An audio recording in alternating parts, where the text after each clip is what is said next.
All right, hopefully you guys can hear me pretty good. I'm going to turn this up. I'm going to go over the equipment that we have in the studio space. When you guys get back here, we're going to be working in a more professional studio space with backdrops and props and gels and professional strobe lights and external flashes and all of these things at your fingertips. So that is pretty exciting. So I realize now that you're going to learn about these things, but you're not going to be able to really use them yet. But I do want you to learn about them so that when you get back into the studio space, we are ready to go in the studio. So I'm going to be moving my webcam around, doing some different things, but we're going to start right here. So here we go. We've got our Nikon. This is a D3400. This is the newest series that we have. I think the latest is the D3500. So we have the 3400. So that's that. We have something called a trigger. I like to call it a trigger. This is what triggers the strobe lights. Strobe lights, and I'll show you in a minute what those are lights that are turned off until you hit your shutter button to take the picture, and then they flash. And the output on those strobe lights is really intense, and you can control it. So a studio lighting situation is meant to give you optimal control over your shot. And we have all of these tools to do that. So, strobe lights, trigger. The trigger fits on the hot shoe of your camera. So, there's hot shoes and cold shoes. The hot shoes actually transmit data between one device and another device. So, this is a hot shoe. It has a little toggle on it to loosen it up, and you slide it on there, and then you tighten it up so it doesn't fly off while you're using it, and so that the hot shoe part is connected really well. And then you always want this part with all the buttons and the gears and things that control it to be facing you. It won't actually fit on the other way, so even if you tried to, it wouldn't work. All right, we're going to take our lens off. A couple settings that we want to put our camera to while we're shooting in the studio space. You want to set your ISO to 100. We want to do that because we have really good light in this space. So it's kind of like a bright sunny day. So if we can set our ISO to 100, then we have high resolution shot. We have a really nice quality shot. So you guys know how to do this already. You're going to set your ISO to 100. And mine's at 100. So you can't really see this screen and to do this now, but just know that you've already learned how to do that, so you can do that.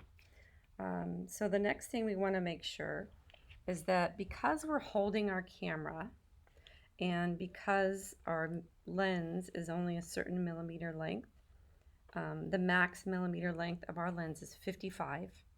So our shutter speed, if you're holding your camera, has to be at least 1/60th of a second.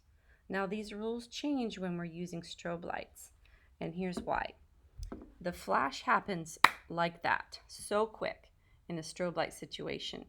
If your shutter speed is not synced with the speed of that flash, then you will get this weird black bar in your photo. So if you're ever taking pictures with your strobe light situation and you're seeing this weird black bar in your image, it's because your shutter speed is not synced up with the speed of your strobe lights. So to make sure that we sync those, we want to set our shutter speed to 1/250th of a second, 1/250th of a second. I'm going to leave it there because any faster or any slower is not going to work with these lights. So that's a restriction we have to work within.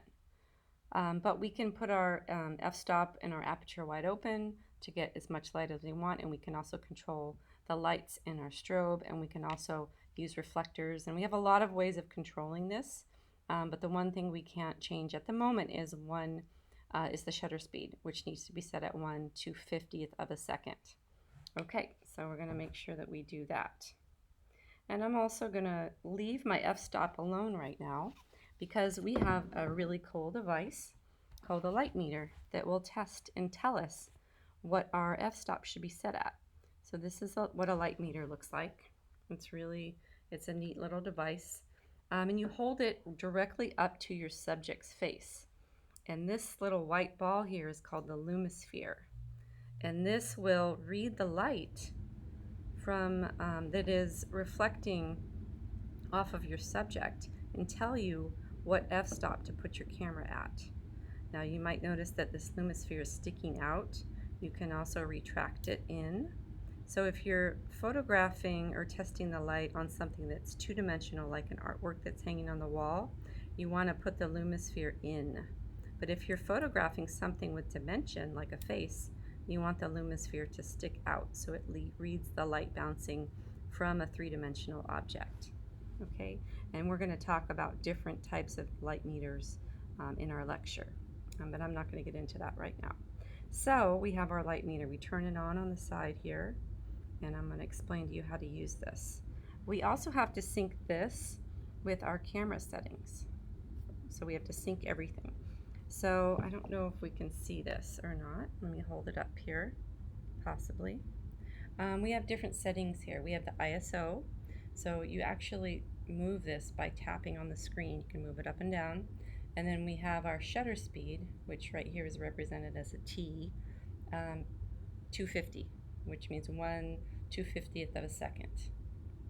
And this is our f-stop. And this will change based off of what the meter is telling us when we flash our strobes.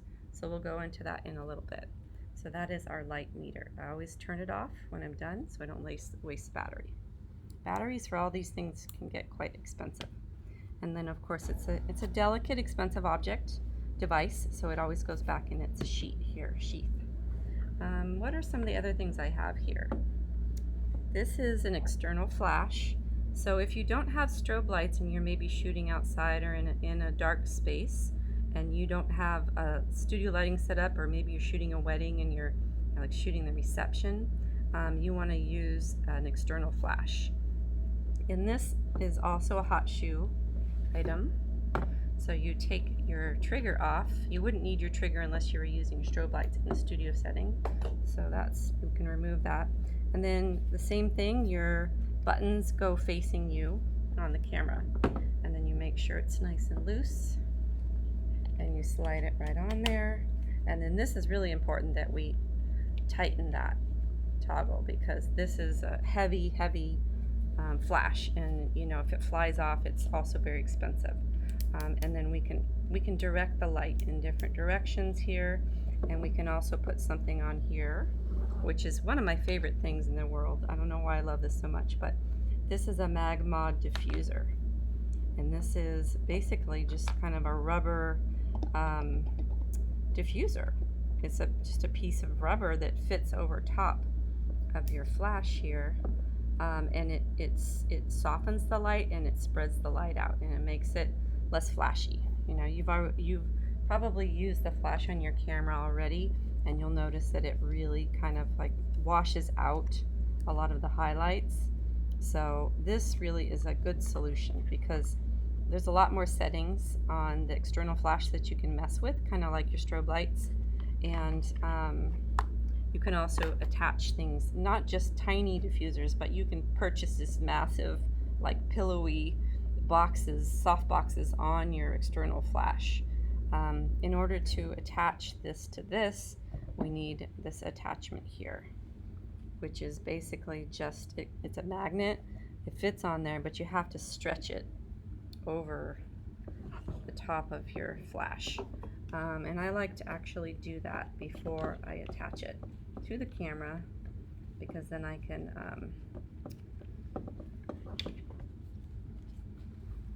I don't have to mess with like the camera and the flash, because you have to pull it pretty hard to get it over it. So you kind of put it here like that, and then you have to really stretch it over the top, kind of contort it. So you have to kind of have a good grip on the flash, and it's hard to do when it's on the camera. Okay, so now that's kind of stretched over, and then you'll see that magnet just pops on, and now it's attached to it. Okay, and then now it's even heavier, right?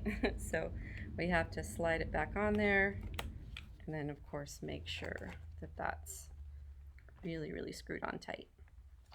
Okay, so now we have this big unit. We have this camera, we have this external flash, and we have this Magmod diffuser. I'm going to teach you in a different lesson how to use this unit, We're not going to go into that now.